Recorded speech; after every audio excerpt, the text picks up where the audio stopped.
All right, beautiful day out here, guys. Hopefully everybody's doing pretty good, and thanks for watching my channel. I had a comment last night that there aren't too many Explorer videos online about fixing things, so I actually did some research and found out the guy was right. Not a whole lot. So this just happened to be my vehicle. I just ended up with it, and it's kind of nice to know that people can watch some of my videos and help them out, especially on these Explorers. This is an 03, of course. Now, what I'm having trouble with today is my tire pressure sensor monitor is going off, saying that I have a fault sensor, so I've taken the wheel off. Now, here is the sensor. I picked this up on eBay. These are, you can get them brand new or remanufactured or whatever. This was only $15, free shipping now. The bad thing is, I don't know which tire that the signal is coming from that says I have a fault. I have tried to relearn these sensors by using a magnet, letting the air out and all that, and there's plenty of tutorials online on how to do that by letting the air pressure out and all that, and hitting the brake, turning the key on and off. But my sensor is right there. I want to show you. They're pretty easy to replace if you ever have to replace one.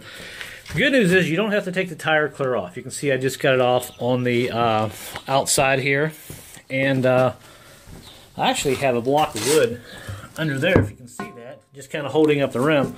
So this will kind of set up like this. Now, to take this tire pressure sensor off, it's pretty easy to do. And there is what's left. Well, there's the back of that old one. I think this one's probably bad because I got the front left tire to train. The horn beeped once. But when I went to the passenger side, this one I can't get it to do anything. So the batteries do go bad. They only last about 10 years or about 150,000 miles. And this vehicle is about 150,000 miles. So to take this off, and by the way, when you buy a new one, you do get a stem, a cap, and a little seal. And there's instructions in there to tell you how to put it on. And you can see the one seal goes right here. When you stick the stem in, then you put the seal on the other side, and it kind of keeps the air from leaking around the aluminum rim, and then you put the nut on, and you're done. So, well, then you got a little, let's see if I can find it here, little valve stem there. I think you can see it in there. Let the air in and out. So to take this off, all I'm using here is a deep well socket, and this is a 12 millimeter. So just simply go in here like this. I'm doing this with one hand and holding the camera in the other. Story of my life. I still have not got my hard drive and my main computer fixed yet. But you just unscrew this like this, and that'll come off.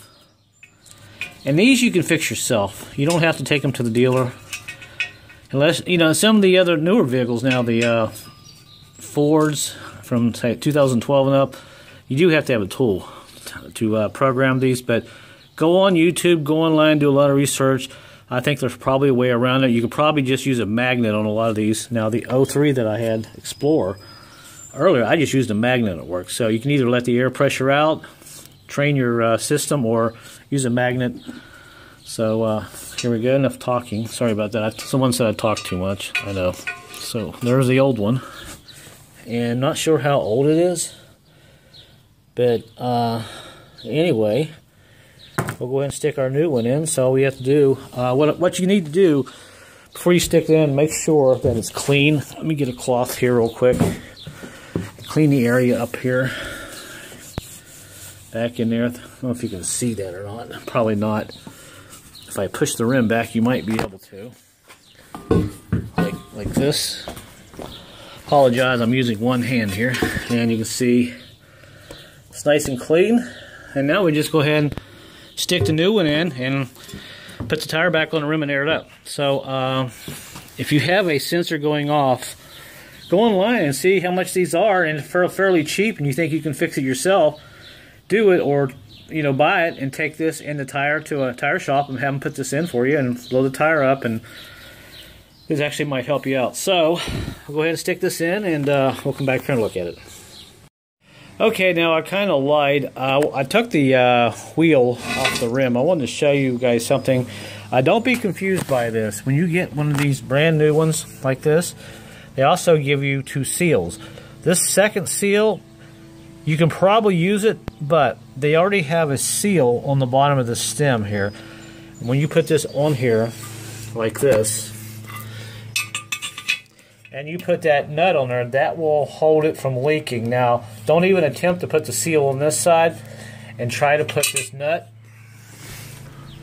like this on there, because there is not enough threading there for that to grab and screw down.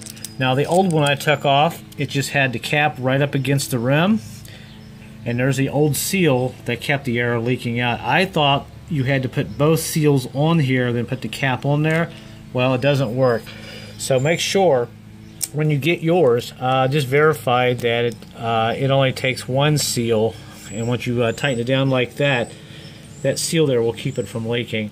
And this cap, this little nut, will tighten up against the rim right here, and it'll pull that seal on the back side of this rim forward, and it'll keep it from leaking. So I'm not sure why I got this second seal. So just look at your old one when you take it off and see how it's set up, and just set up your new one the same way.